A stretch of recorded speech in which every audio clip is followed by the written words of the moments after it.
Hello everyone and welcome back to BREWducate. You have already conquered Section 1, that's Everyday Conversation, and Section 2, Public Monologue. Today, in our Episode 2 of our complete IELTS Listening series, we tackle Section 3, the shift into academic territory. This section features a discussion between up to 4 speakers, usually students and a tutor, about an academic topic or assignment. Here, it's 3 people, Olivia, Noah and their tutor, planning a presentation on gamification techniques to improve student engagement.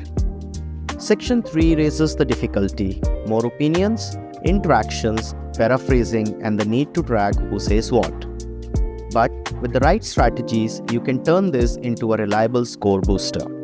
We'll cover the questions, play the full audio, reveal every answer with traps explained, and explore deeper skills like speaker identification and synonym awareness. Ready to level up your academic listening?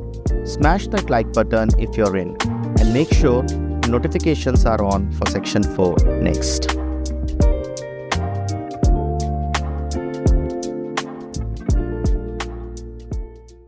Section 3.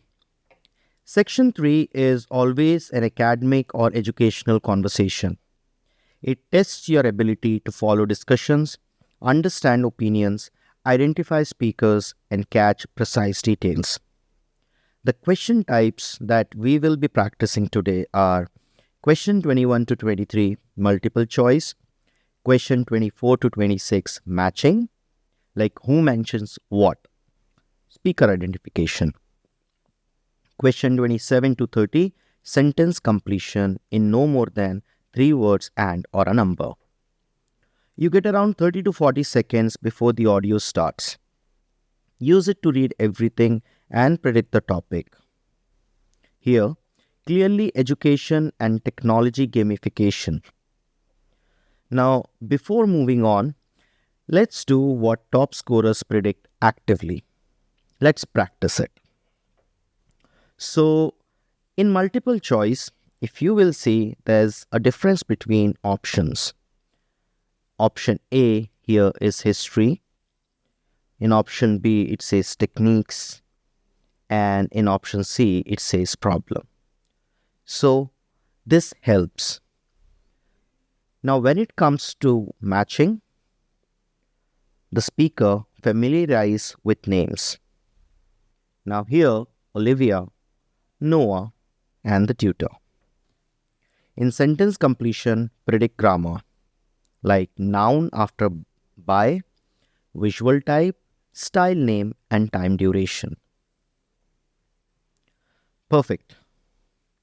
So pause here if you want to try it yourself first. Otherwise, let's test it live.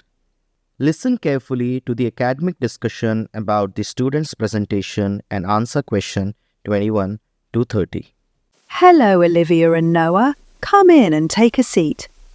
So, this is our tutorial on your group presentation for the education module. The topic is gamification and its effects on student engagement in higher education. Where are you up to with it? We've completed most of the research.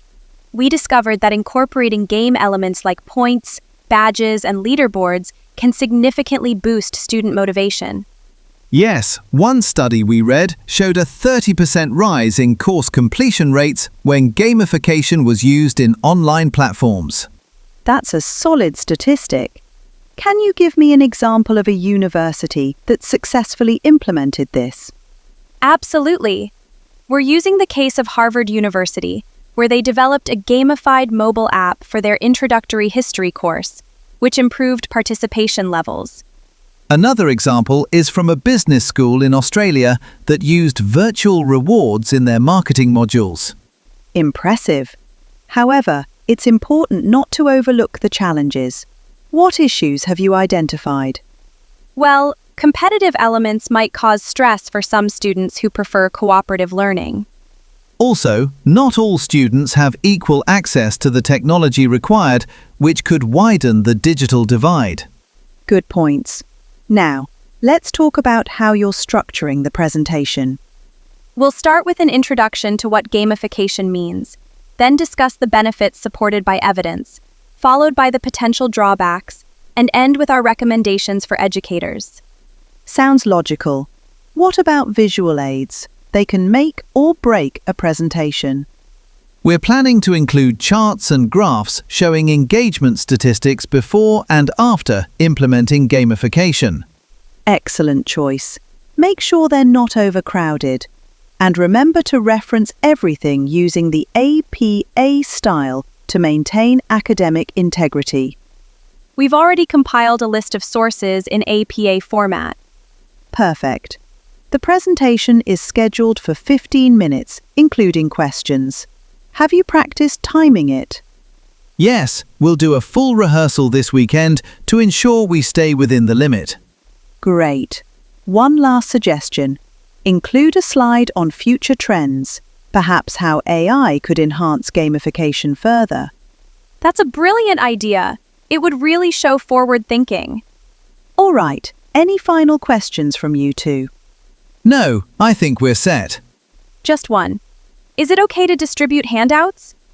Yes, but keep them brief. How did that feel?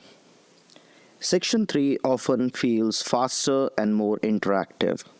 Don't worry about missing a few. The difficulty curve is intentional. Now let's break it down answer by answer with the exact trap and skills you're building.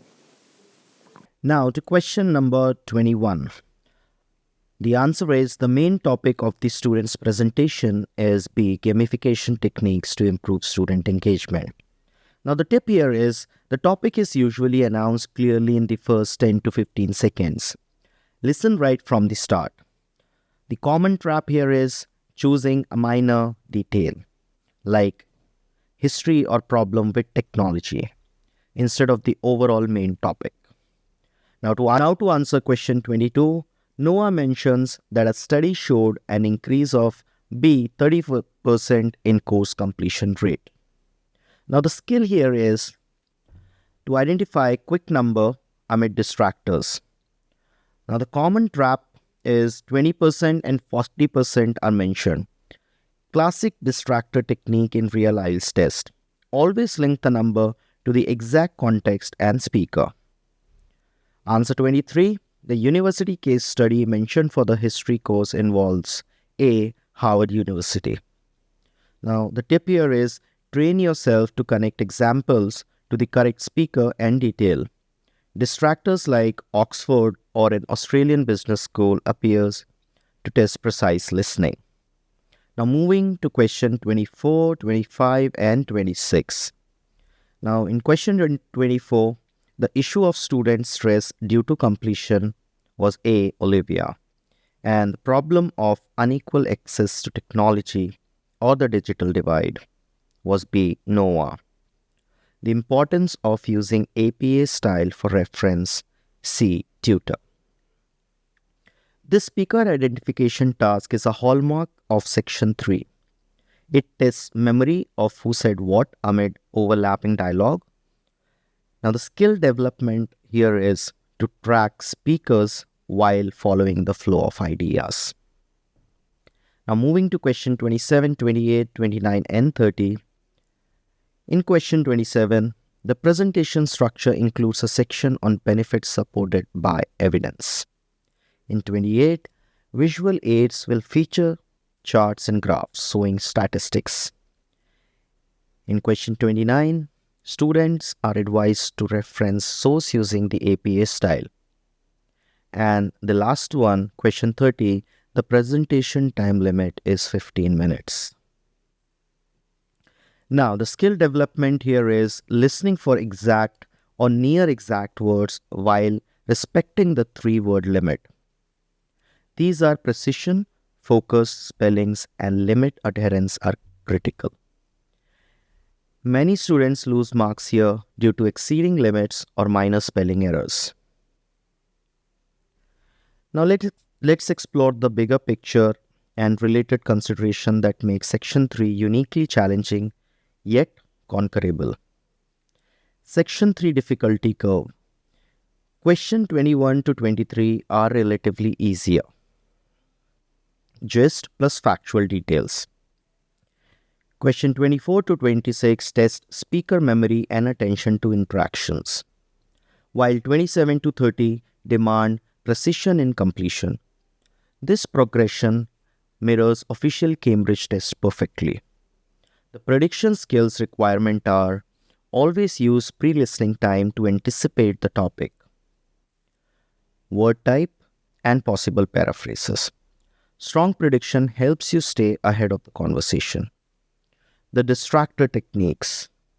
Every wrong option is deliberately mentioned in the audio. This is a core IELTS strategy. It tests true comprehension, not just keyword spotting. Synonym awareness and paraphrasing. Real IELTS rarely use exact words from the questions. For example, in the previous audio, boost student motivation or make learning fun. Paraphrases to improve student engagement. Cost threats matches issue of student stress due to competition. We need to cite properly. Links to APA style for reference. There are additional nuances and edge cases. Overlapping speech or interruptions are common. Stay focused on meaning. Opinions versus fact. Tutors often give advice. Example, referencing style, time limit. Word limits are strict. Charts and graph, 3 words, fits, but adding extra loses marks. Now, real life implication. These skills directly transfer to university tutorials, group projects and seminar where you must track multiple voices and reference sources properly. From pattern and reason tests, including gamification themes in education context, consistent practice here builds the stamina and precision needed for Section 4 lecture. Excellent work today. You have now navigated the academic discussion section, handled speaker tracking, and sharpened your ear for paraphrasing and precision. Every missed answer today is one step closer to mastering it tomorrow. Remember, consistency beats talent when talent doesn't practice consistently. Keep showing up, keep listening actively, review your mistakes without judgment, and your dream band score will win one focus session at a time. The world is waiting for what you can achieve with strong English skills. If this helped, like the video, share with friends preparing for IELTS, and subscribe so you don't miss Section 4, the toughest monologue lecture. Drop your score for this practice in the comments. How many out of 10? What was your biggest takeaway? I read every one. Thank you for watching. Stay determined, believe in your progress, and I'll see you in the next video. You've got this. Go crush that IELTS. BREWducate, a sip at a time. New mindset, flip the switch and catch the flow. Level up your vibe and watch your knowledge grow. Get smarter, one sip at a time.